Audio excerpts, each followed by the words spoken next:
Welcome to the Quimby Chronicles Momcast, where we talk about all things motherhood, family, and keeping your sanity through it all. On today's episode, we're breaking down why we overconsume as moms, how it affects our kids, and how we can break the cycle. So grab your coffee, your tea, or other drink of choice, settle in, and let's get into it.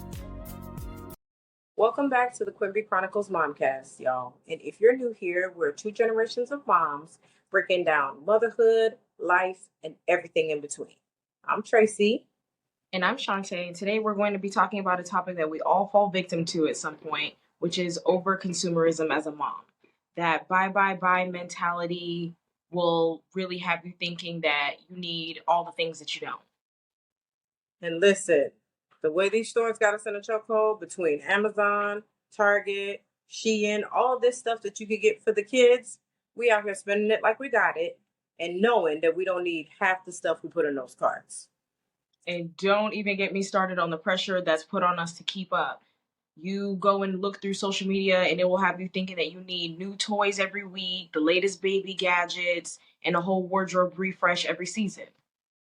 Okay, so today we're going to be breaking down why we do it, how to recognize when it's a problem, and how, most important part, is going to be how we're going to break the cycle. Y'all ready? Let's go get into it. All right, so let's start with the basics. Overconsumerism is basically buying more than you need, whether it's for yourself, it's for the kids, it's for the house. If you don't really need it, it's overconsumerism. It's that constant urge to buy something, even when you don't really need it. Like how your cart on Shein, it always has 7,892 items in it, or Amazon. It always got, my Amazon cart probably has about, I don't know, 15, 20 items in it. My Fashion Nova cart has a lot of stuff in it. Yeah. And it's been sitting in there for months. Seasons have come, seasons have gone. They're still in the cart. Overconsumerism.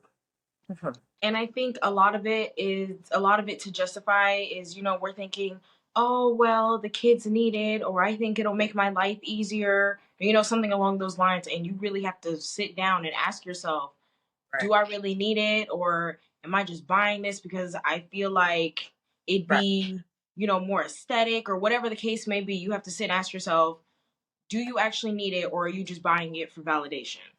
Right.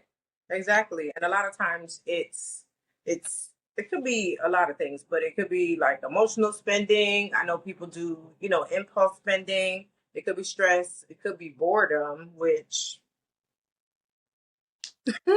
or it could be guilt. Sometimes guilt can have us out here spending money on things, spending money we don't have on things that we don't even need or that the kids don't need. Mom guilt is a really big one. Mom guilt shopping, a lot of people don't realize that it's so easy to fall victim to things like that. And, it's because you're sitting there thinking like, oh, well, we didn't get to celebrate this, like how we did this year, or, you miss an event, things like that. And you try to, make up for it or compensate with buying things when at the end of the day, 9 times out of 10, you probably don't need it. You don't even need it for real. Right. And don't even get me started on the birthdays and the holidays. Those Christmas lists, I mean, they may not necessarily be getting longer, but they're getting more expensive as time goes on. You got the iPads, they got the gaming system, the expensive shoes. And us as parents, a lot of times we're out here stressing, trying to get these things like they're a requirement, and they're not. And who are we really buying this stuff for, though? The kids, or are we buying it for our own validation or others' validation? These are definitely the questions that you need to be asking yourself to, help either catch yourself or prevent yourself from falling into this over-consumerism trap.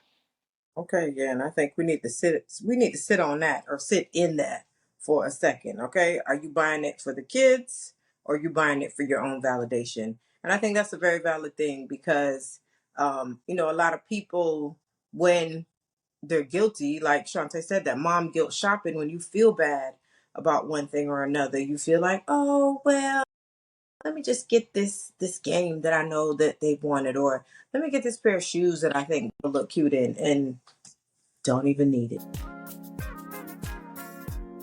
Okay, guys, so let's talk about the big reasons why moms fall into this whole consumerism trap. Okay, so today, 2025, I would say that the number one thing is social media.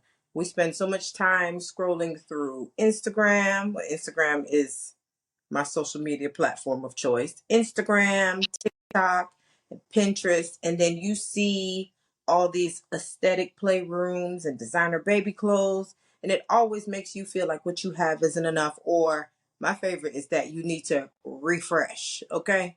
It's that refresh that's going to get you every time. It's that whole, comparison is a thief of joy situation.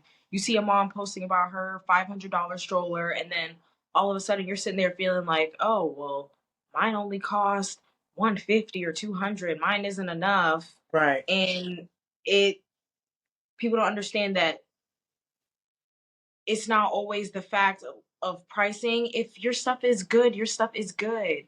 You don't need to keep up with all these moms that are buying the $500 strollers and the $700 car seats. And no, my little 200 Graco is gonna do the job the same way that $500 one will. We're not. We have to sit here and be mindful. Remember, we're supposed to be being mindful. So you mean to tell me that we don't need the car seats with the down fur line in it, and we don't need all that? No. The down filling Hey. and the temperature sensors and all types. I have seen it all, and I am astonished that these things are even available, because from what I see now, that stuff wasn't even out on the market when I had my son almost 4 years ago. It's like a new world for me too.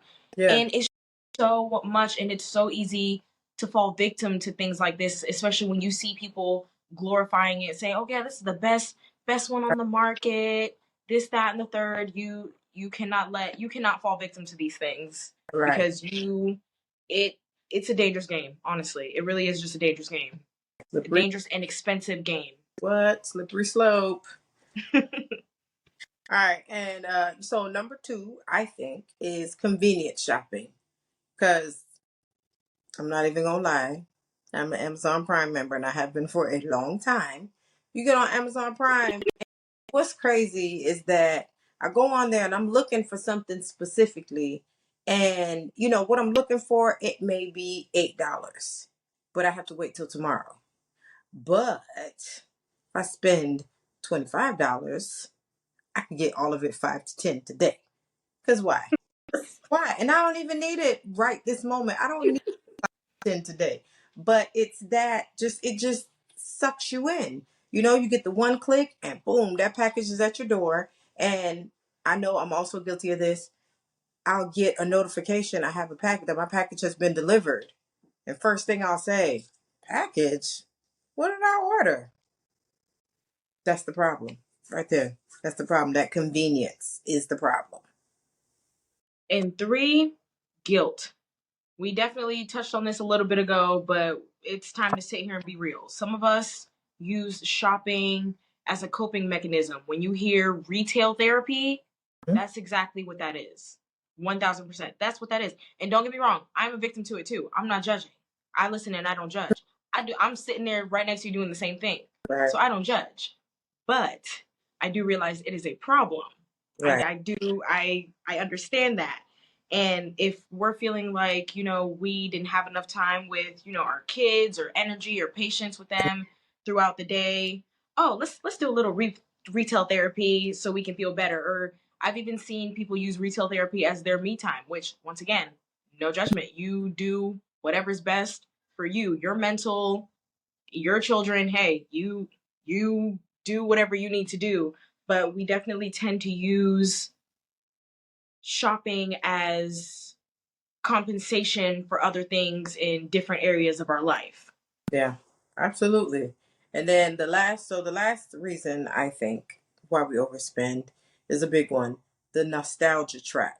So, if there's this toy that you wanted when you were little, now I don't know. Was it a Teddy?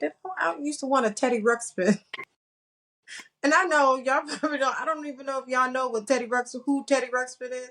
But I used to always want a Teddy Ruxpin. Granted, I didn't grow up and buy my kids a Teddy Ruxpin, but the nostalgia trap is that that's what I wanted when I was younger, and I wanted it so bad. And I feel like buying this Teddy Ruxpin is gonna give my kids a better childhood, or a better life than I had growing up. It's all lies. It's all lies. Okay, ways to get you to spend your money.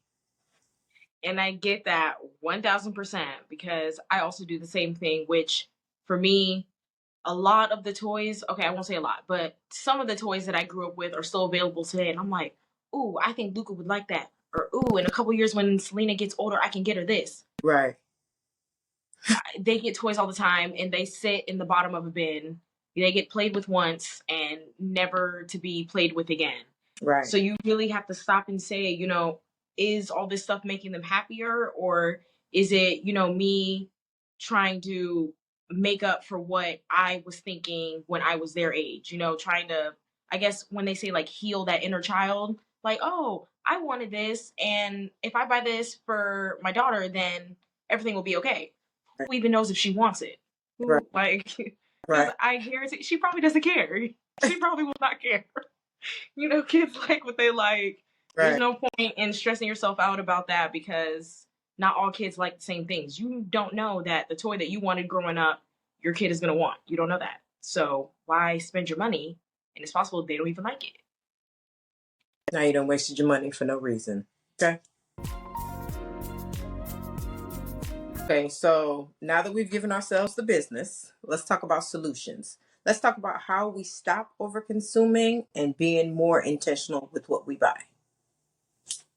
First, pause before you purchase. When get that itch or urge or whatever you want to call it to go and buy something, you need to ask yourself, do I really need this? Will I regret this purchase in a week? And is this an emotional purchase? Okay. So, yeah, you do those three things. And if you slide by those three things, then another thing you can use probably is to set a budget. Set a budget, which setting a budget is not the hard part. The hard part is sticking to it. Stick Yes. to the budget. And it sounds very basic, but if you don't give yourself limits, you will overspend. And these days it's so easy because you just double click on your phone, tap, bling, bling, bling, and then not even think about it. Then you go look at your bank account and you crying. It's just like, ooh, where did all my money go? Mm-hmm. Gone. Out the door. Mm-hmm. It's just gone.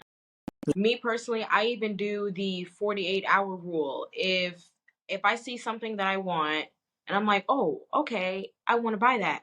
I wait 2 days, Mm-hmm. roughly 2 days, maybe a day, maybe 3. You really never know. I definitely give myself at least 24 hours. I will say that. At least 24 hours before a big purchase. And I sit there and I ask myself after those couple of days, and I'm like, okay, do I still want this, or did I just want that in the moment? Right. Was it like just a spur of the moment want or something like that? And 9 times out of 10, I wait those 2 days and I'm like, we don't even need that for real. So what? I'm glad I waited on that because me, I do not like doing the returns, and I don't like going through all that. I'd rather let it sit than go and do all of that because it's a hassle. Honestly, it really is a hassle. So give yourself that time, marinate on it a little bit, and then come back and ask yourself, do I still want it, or was I just playing around? Was that a fluke, or what's going on? Right. Well, that's a good idea. But I think that's why I have so many things in my cart. And Shein is the worst. My Shein cart is the worst. And the thing is, you can't. Well, maybe you can. I don't know. I haven't even tried. Like bulk delete. Like just click all the stuff, click select all, and take them out the cart. So I have so many things. So many things in my cart. I'm gonna have to show y'all my Shein cart one day. So I should show mine too. And I think you said you had like 15, 20. I have I think like 39 things in my cart. sure, for real, how many I have? I got a been on Shein and forever, so I'm not sure. I'm not sure. I know I have 39 for sure Yeah, in my sitting in my cart. I have no idea. So I'm Yeah. gonna have to look. But another thing you could do is to declutter regularly. Because I know if you're like me, you'd be like, well, I'm going to lose 5 pounds and I'm going to get back into that. Or, well, I'm going to give myself till next summer to see if I can fit into that. And I kid you not, there's a skirt that I can think of right now that is in my closet that I have had for at least 10 years. At least. Because I bought it when we lived in Orlando the first time. So it's a little pink skirt and it has a black band. It's like a knit skirt. Matter of fact, there's two because I have a blue skirt in there that I bought around the same time. And I bought it because it was cheap. Okay. Never worn it, and they probably still have the tags on them. So that's, you got to declutter. And what I do, so I'm horrible at decluttering. Okay. I put all the stuff in the bag because I have probably 2 trash bags full of clothes in my room right now. But that's where they are, in my room. They never quite make it out the door. But I'm going to do better. But sometimes, when you see how much stuff you have, it stops you from buying more. Sometimes, hopefully, Fingers crossed. Yeah. And lastly, I would say it's not telling you what to do with your kids, but it's a good thing to teach them contentment. You have, say your kid has about 50 toys and they're asking for more. You either need to, like my mom said, declutter. So toys that they haven't touched in like a year or so, they have to go to charity, go to somebody else's child that would play with them. So throw them away before even considering right. before even considering to buy them more. Because if they see you, picking up, they're going to pick up the same habit. So teaching them contentment, oh, well, you have these toys you don't play with anymore. Either they will or they won't. Right. But don't keep spending money to pile on more and more toys if they're not getting played with. So you have to, it's best for them to, appreciate what they have instead of looking every single time you turn the corner, they're looking for the next best toy or the next big thing or anything like that. Right. And I think the most important thing of all is that we have to lead by example, especially today when everything is becoming so expensive. And in my opinion, even though they're more expensive, I feel like the quality has decreased. So you end up spending way more money than you need to anyway. So if we don't lead by example, if they always see us shopping, we always, as soon as the new phone comes out, we go get the new phone. As soon as the next pair of sneakers come out, we go get the next pair of sneakers or go get them the next pair of sneakers. Then they're going to pick up those same habits and then we're back at square one. Okay, guys, so we have definitely had a very informational chat today. And so what did we learn today? We learned what overconsumerism is. We learned why we do it. We learned how to recognize when it becomes a problem. And then we also talked about some solutions for overcoming. And, we talked about ways of breaking the cycle. And just to do a little recap on those, we talked about pausing before you purchase, which, you sit there and you ask yourself, is it a want or is it a need? We talked about setting a budget and sticking to it. Setting the budget and sticking to it. Well. And we talked about decluttering regularly, getting all the stuff out that you don't need anymore. And lastly, we talked about teaching our kids contentment, to be okay with the things that they already have instead of asking for the newest things. Right. And leading by example. Don't forget that. Leading by example, yes. Yes, very much so. Yeah, that should be number one. We got to get our life together and then the kids will follow. Okay. If this episode made you think twice about your spending habits, share it with another mama who also needs to hear it. And as always, make sure you subscribe, you leave us a review, follow us on social media. We are the Quimby Chronicles with a Q, on all platforms. We're on TikTok, we're on Instagram, we're on YouTube, we're on Spotify. And we want to hear your stories about something you bought that you immediately regretted. Drop it in the comments. You can DM us, email us. We might even read your response on our next episode. Yep. And until next time, keep growing, keep glowing, and we'll see you later. Thanks for tuning into the Quimby Chronicles Momcast. Don't forget to subscribe, share this episode, and join us next time as we tackle more of the beautiful chaos that is motherhood.